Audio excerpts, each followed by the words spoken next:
Hello students, स्वागत है आप सबका हमारे एसिड बेसिस एंड सॉल्ट्स के लेक्चर नंबर 2 में। तो फर्स्ट लेक्चर में हम लोगों ने देखा कुछ इंडिकेटर्स के बारे में कि इंडिकेटर्स क्या होते हैं। इंडिकेटर्स वैसे सब्सटेंस को कहते हैं जिसका कलर या स्मेल चेंज हो जाता है, जिसका कलर या स्मेल चेंज हो जाता है एसिडिक या बेसिक मीडियम में।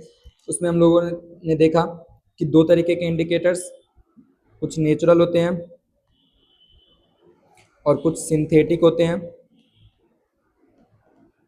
नेचुरल इंडिकेटर्स में भी हम लोगों ने देखा कि दो तरीके के थे। नेचुरल इंडिकेटर्स दो तरीके के थे, लिटमस पेपर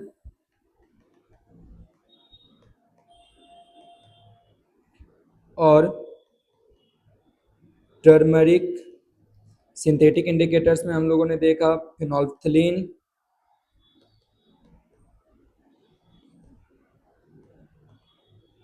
और मिथाइल ऑरेंज। तो उसका कुछ ऑल्फैक्टरी इंडिकेटर्स भी हम लोगों ने देखा। एक बार रिकैप याद करने की कोशिश कीजिएगा, ऑल्फैक्टरी इंडिकेटर्स में कौन कौन था। तो ऑल्फैक्टरी इंडिकेटर्स में एक था ओनियन, वैनिला और क्लोव। अगर हम बात करें ओनियन, वैनिला या क्लोव, ये तीनों ऐसे इंडिकेटर्स थे जिसका एसिडिक मीडियम में स्मेल चेंज नहीं होता था, लेकिन बेसिक मीडियम में जाते ही स्मेल चेंज हो जाता था। लिटमस पेपर का एसिडिक मीडियम में अगर हम बात करें तो रेड, बेसिक मीडियम में बात करें तो ब्लू। टर्मरिक की बात करें एसिडिक मीडियम में तो येलो और बेसिक मीडियम में reddish brown. Reddish brown. Phenolphthalein का एसिडिक मीडियम में कलरलेस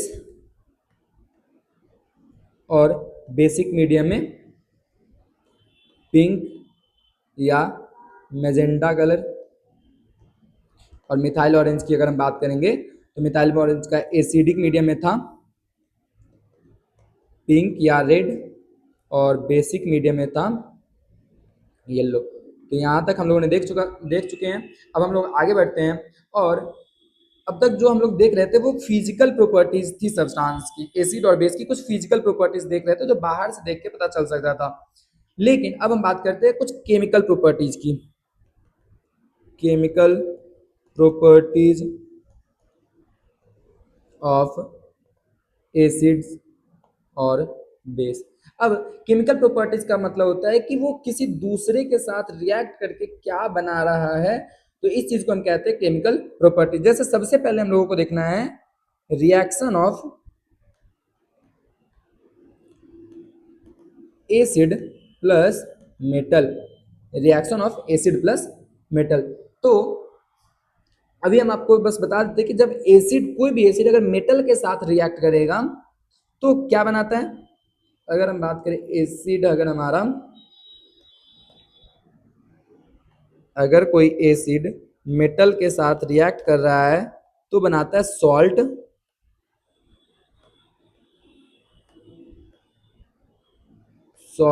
प्लस हाइड्रोजन गैस। अब इसमें एक एक्सेप्शन भी है।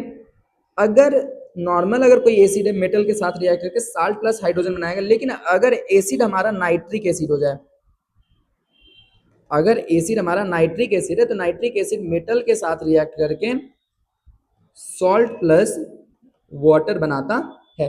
क्यों? क्योंकि नाइट्रिक एसिड जो है एक स्ट्रॉन्ग ऑक्सीडाइजिंग एजेंट है। बिकॉज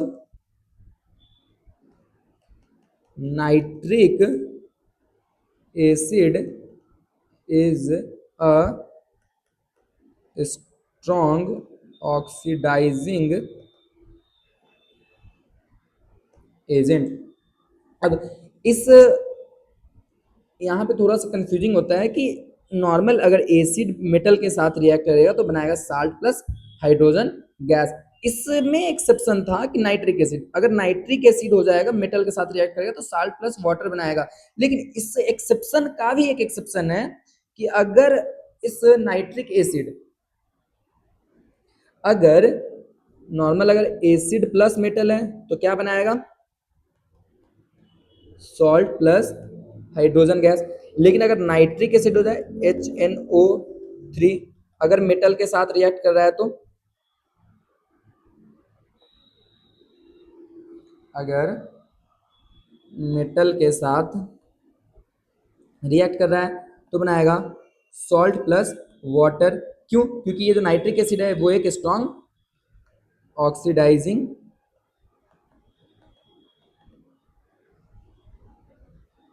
एजेंट है।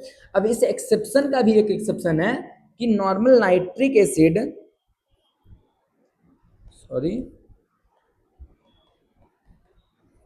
नाइट्रिक एसिड अगर मैग्नीशियम या मैंगनीज इन दोनों में से किसी मेटल के साथ रिएक्ट करता है तो सॉल्ट प्लस हाइड्रोजन गैस ही प्रोड्यूस करता है। तो ये बात ध्यान रखने वाली है कि नॉर्मल एसिड अगर मेटल के साथ रिएक्ट करेगा तो साल्ट और हाइड्रोजन गैस बनाएगा, लेकिन अगर एसिड में नाइट्रिक एसिड हो जाए तो साल्ट प्लस वाटर बनाएगा। क्यों? क्योंकि नाइट्रिक एसिड एक स्ट्रॉन्ग ऑक्सीडाइजिंग एजेंट होता है।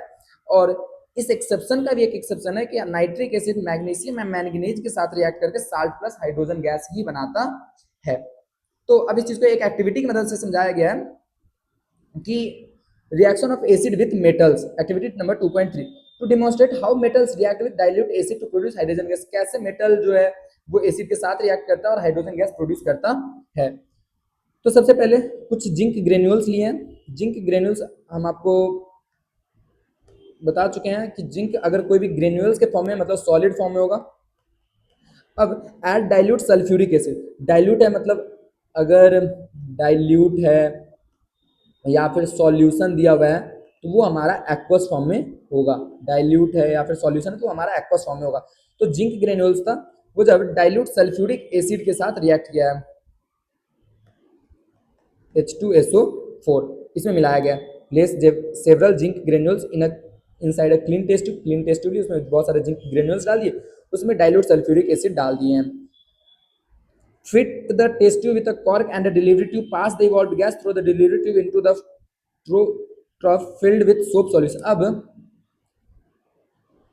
ठीक है, इस एक्टिविटी में समझाया गया है कि सबसे पहले हमने एक क्लीन टेस्ट ट्यूब लिए हैं, इसके अंदर सबसे पहले हम कुछ जिंक का ग्रेन्यूल्स डाल दिए है।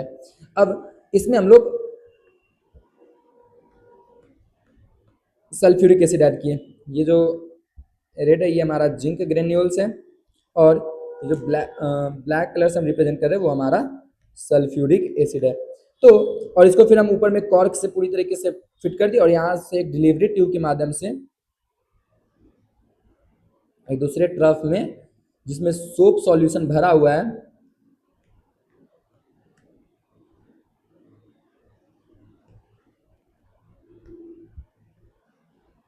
तो देखिए जैसे ही यहाँ पे जिंक ग्रेन्यूल्स था इसमें जब हाइड्रोक्लोरिक एसिड को प्लेस किया गया तो देखा गया कि यहाँ पे कुछ बबल्स बनना शुरू हो गया। यहाँ पे कुछ बबल्स बनने शुरू हो गए थे। अब हम लोग कैरेक्टरिस्टिक्स ऑफ केमिकल रिएक्शन में पहले ही पढ़ चुके हैं। कैरेक्टरिस्टिक्स ऑफ केमिकल रिएक्शन हम लोग पढ़ चुके हैं कि अगर change in state, change in temperature,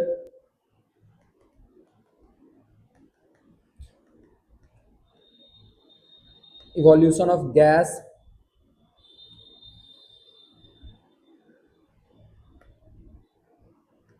evolution of gas और फॉर और क्या था, change in state, change in temperature, change in colour, change in colour. तो यहाँ पे देखा गया कि बबल्स बना। अब बबल्स कैसे बना हुआ? क्योंकि यहाँ पे इवोल्यूशन ऑफ गैस हुआ होगा तभी यहाँ पे बबल्स बना है, क्योंकि बिना गैस के तो बबल बनना पॉसिबल नहीं है। यहाँ पे देखा गया कि ये बबल्स बनना शुरू हुआ तो यहाँ पे बबल्स बना। अब हमको कैसे पता चला कि ये यहाँ पे बबल जो बना है वो हाइड्रोजन गैस का ही है? तो इसके लिए हम लोग एक टेस्ट करते हैं जिसको कहते हैं पॉपअप टेस्ट। हाइड्रोजन गैस के लिए एक टेस्ट होता है जिसको कहते हैं पॉपअप टेस्ट। इस पॉपअप टेस्ट में हम यहाँ से जो गैस हुआ उस गैस को इस डिलीवरी ट्यूब के माध्यम से एक सोप सॉल्यूशन वाले में भेजें। ये जो यहाँ पे बबल्स बना गैसेज का, उस गैस को हम लोग एक डिलीवरी ट्यूब, ये डिलीवरी ट्यूब है हमारा, डिलीवरी ट्यूब, इस डिलीवरी ट्यूब के माध्यम से हम भेजे हैं इस सोप सॉल्यूशन में। अब यहाँ पे बबल्स फिर बड़ा होना शुरू होगा क्योंकि यहाँ पे हाइड्रोजन गैस था, ये सोप सब यहाँ पे ये जो सॉरी यहाँ पे ये जो बबल्स होगा, अब ये बबल्स ऊपर की ओर जाएगा, ये जो बबल्स होगा ये बबल्स अब ऊपर की ओर निकलना शुरू होगा। यहाँ पे अब ये बबल्स देखने को मिलेगा। अब जब इसके पास हम एक बर्निंग कैंडल लेके गए हैं, इसके पास जब हम एक बर्निंग कैंडल लेके गए तो ये जो गैस था वो पॉपअप साउंड के साथ जला। ये जो गैस था वो कैसे जला? पॉप अप साउंड के साथ। और अगर कोई गैस पॉपअप साउंड के साथ जल रहा है, अगर कोई गैस पॉपअप साउंड के साथ जल रहा है तो हम लोग कहते हैं कि वो गैस हाइड्रोजन गैस है, क्योंकि हाइड्रोजन गैस ही पॉपअप साउंड के साथ जलता है। तो इस तरीके से हमको पता चला कि यहाँ पे जो मेटल था वो एसिड के साथ रिएक्ट करके हाइड्रोजन गैस प्रोड्यूस किया है। क्योंकि यहाँ पे ये जो गैस को जब पास करवा रहे थे सोप सॉल्यूशन से, और सोप सॉल्यूशन से जो बबल बन रहा था उसको जब हम बर्निंग कैंडल के पास ले गए तो वो पॉपअप साउंड के साथ जला है। और अगर पॉपअप साउंड के साथ जला है तो यानी कि यहाँ पे हाइड्रोजन गैस का प्रोडक्शन हुआ होगा। तो वही चीज यहाँ दिया हुआ है, bring a burning candle near the soap bubbles filled with gas as they rises to the surface. यहाँ पे अब ये गैस बबल्स में जो सोप सॉल्यूशन के अंदर जो गैस भरा हुआ, उस गैस बबल जब ऊपर गया तो उसके पास बर्निंग कैंडल लेगा। तो क्या क्या देखने को मिला? सबसे पहले teeny gas bubbles form continuously on the surface of zinc granules indicating that a chemical reaction is actively taking place। यहाँ पे सबसे पहले हम लोगों को बबल्स देखने को मिला, जिंक सरफेस के ऊपर हम लोगों को बबल्स देखने को मिल रहा था। अब बबल्स देखने को मिल रहा था तो इससे यहाँ पे जिंक सरफेस के ऊपर हम लोगों को बबल्स देखने को मिल रहा था, इससे हमको पता चला कि यहाँ पे केमिकल रिएक्शन हो रहा है। उसके बाद जब उस गैस बबल्स को सोप सॉल्यूशन में भेजा गया तो सोप सॉल्यूशन के अंदर गैस भरना शुरू हुआ और वो गैस अब ऊपर जाना शुरू हुआ। यहाँ पे ये सोप सॉल्यूशन के अंदर गैस भरना शुरू हुआ और वो बबल्स अब ऊपर जाना शुरू हुआ। जब उस बबल्स के पास हम लोग कैंडल बर्निंग कैंडल ले गए तो वो पॉपअप साउंड के साथ जला, और अगर पॉपअप साउंड के साथ जला तो यानी कि वहां पे हाइड्रोजन गैस था। तो ये कुछ एक्टिविटी में समझाया गया। यहाँ पे जो मेटल जिंक था वो हाइड्रोजन एटम्स को डिस्प्लेस कर देता है, तो ये एक डिस्प्लेसमेंट रिएक्शन भी हो जाएगा, converting them into gaseous hydrogen with combining with the remaining acid radicals to form salt compound. Normal अगर एसिड मेटल के साथ रिएक्ट करेगा तो साल्ट प्लस हाइड्रोजन गैस ही बनाता है। ये याद रखिएगा कि नॉर्मल अगर एसिड मेटल के साथ रिएक्ट करेगा तो साल्ट प्लस हाइड्रोजन गैस ही बनाएगा।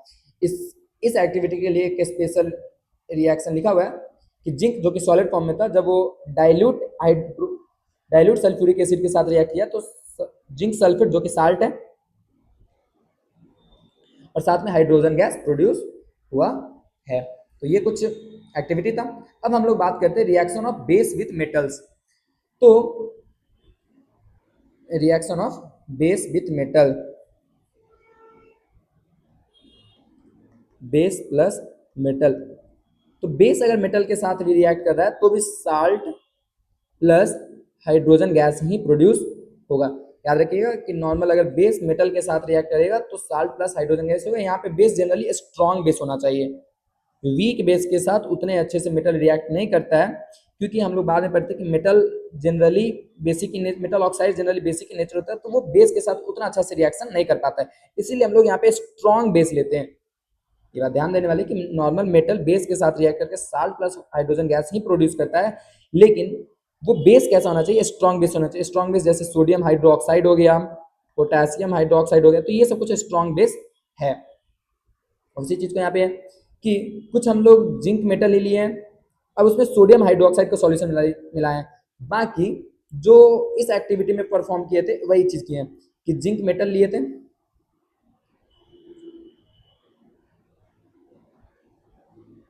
हम लोग जिंक मेटल लिए, अब उसमें हम लोग सोडियम हाइड्रोक्साइड मिलाएं। चूंकि सोडियम हाइड्रोक्साइड एक स्ट्रॉन्ग बेस है तो ये सॉल्ट बना लेगा। तो क्या बनाएगा? सोडियम जिंकेट, सोडियम जिंकेट, और साथ में प्रोड्यूस करेगा हाइड्रोजन गैस। अब हमको कैसे पता चला हाइड्रोजन गैस? तो सेम जो यहाँ पे इस एक्टिविटी में परफॉर्म करके हम समझे हैं कि यहाँ से जो गैस पास हो रहा था उस गैस को हम सोप सॉल्यूशन से ले गए, सोप सॉल्यूशन में जो बबल्स बना उस बबल्स के पास जब बर्निंग कैंडल ले गए थे तो वो पॉपअप साउंड के साथ चल रहा था। सेम चीज हम यहाँ पे कर रहे हैं कि यहाँ पे जो गैस प्रोड्यूस हो रहा था उस गैस को हम लोग बर्निंग कैंडल के पास ले गए तो ये गैस भी पॉपअप साउंड के साथ जला, और अगर पॉपअप साउंड के साथ कोई गैस जल रहा है यानी कि वो हमारा हाइड्रोजन गैस ही होगा। तो वही चीज यहाँ पे जेंटली वार्म अच्छा, ये यहाँ पे ये जो बेस और मेटल को जब रिएक्ट करवा रहे थे, बेस प्लस मेटल, तो दो बातें का ध्यान रखना है कि बेस हमारा स्ट्रॉन्ग बेस होना चाहिए, और इस चीज को हम धीरे धीरे हीट करते हैं। इसको हम जनरली हीट करते हैं, तो अब अगर हीट कर रहे हैं, हीट दे रहे हैं, तो ये हमारा इंडोथर्मिक रिएक्शन भी होता है, इंडोथर्मिक रिएक्शन। तो आई थिंक क्लियर हो गया होगा यहां तक।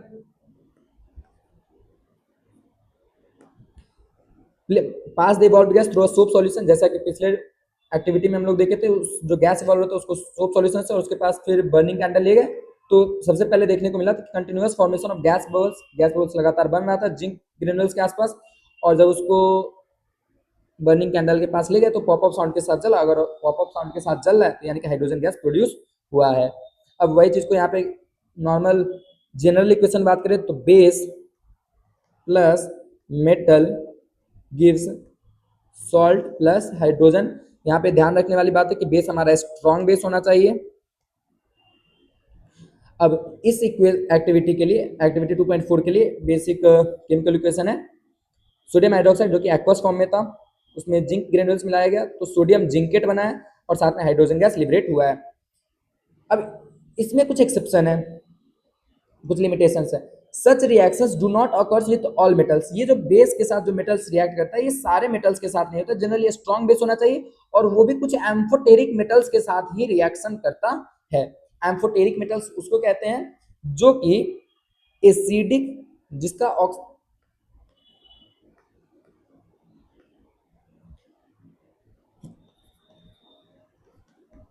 एम्फोटेरिक उसको कहते हैं जो, जैसे एल्युमिनियम ऑक्साइड Al2O3 या फिर जिंक ऑक्साइड, ये दोनों ऐसे ऑक्साइड्स है, एल्युमिनियम का ऑक्साइड और जिंक ऑक्साइड, ये दोनों ऐसे ऑक्साइड है जो एसिडिक और बेसिक दोनों प्रॉपर्टी शो करता है।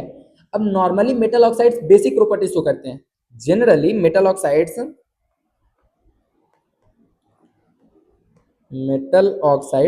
बेसिक प्रॉपर्टी शो करता है, लेकिन ये दोनों एम्फोटेरिक मेटल्स उसको कहते हैं जो एसिडिक और बेसिक दोनों प्रॉपर्टी शो करते हैं। तो ये जो बेस, एक तो ध्यान रखना कि बेस हमारा स्ट्रॉन्ग बेस होना चाहिए, और मेटल्स भी हमारा एम्फोटेरिक होना चाहिए, एम्फोटेरिक। अब एम्फोटेरिक मेटल्स कौन कौन है, तो ये हमारा एल्युमिनियम और जिंक, ये दोनों ऐसे मेटल्स है जो एम्फोटेरिक मेटल्स है। तो यही रिएक्शन तब फॉर्म होगा, उसके अलावा नहीं होगा। उसके बाद reaction of metal carbonate and metal hydrogen carbonate with acids. अब अगर हम बात करें मेटल कार्बोनेट या फिर मेटल बाई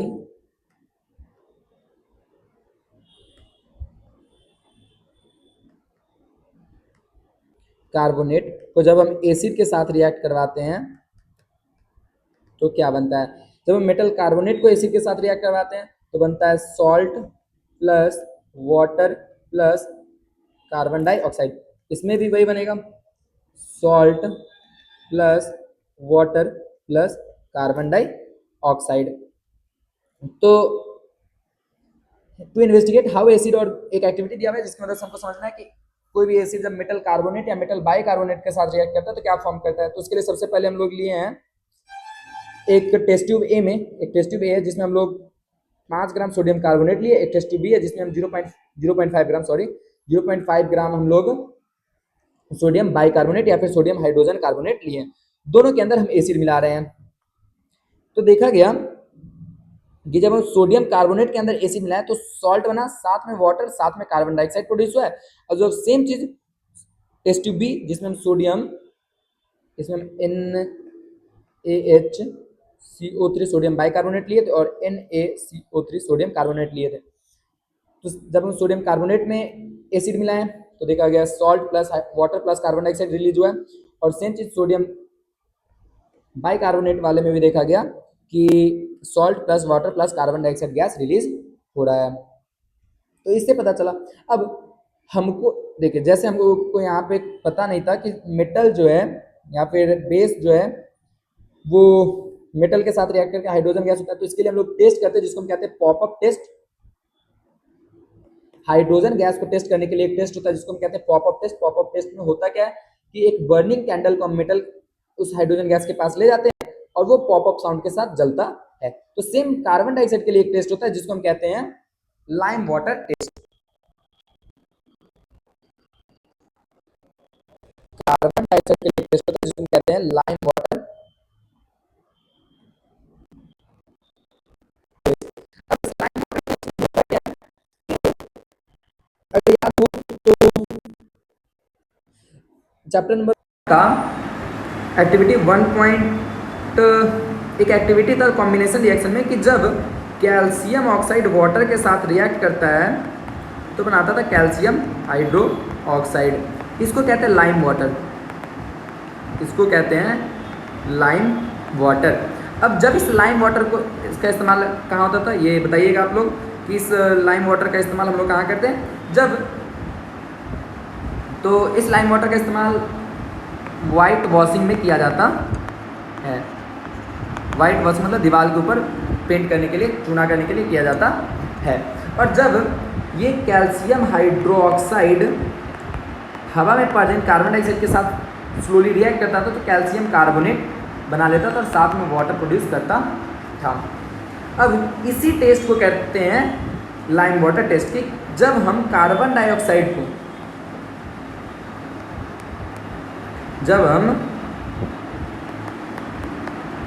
डाइऑक्साइड को लाइम वाटर, एक लाइम वाटर लिए हैं, मतलब यहाँ पे लाइम वाटर है, लाइम वाटर का मतलब समझ गए होंगे कैल्शियम हाइड्रो ऑक्साइड।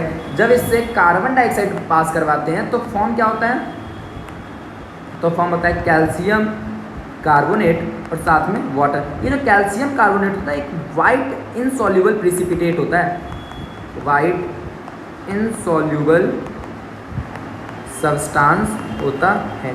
इस वाइट इनसॉल्युबल सब्सटेंस की वजह से ये जो कैल्शियम हाइड्रोक्साइड था ये मिल्की कलर का हो जाता है, ये मिल्की हो जाता है। देखिए लाइम वाटर टेस्ट में क्या होता है कि जब हम कार्बन डाइऑक्साइड को लाइम वाटर से पास करवाते हैं तो लाइम वाटर मिल्की हो जाता है। लाइम वाटर क्या हो जाता है, मिल्की हो जाता है। मिल्की क्यों होता है, due to the formation. Milky क्यों होता है, due to formation of calcium carbonate. Calcium carbonate के फॉर्मेशन की वजह से ये जो कैल्शियम हाइड्रोक्साइड था क्विक लाइम था वो हमारा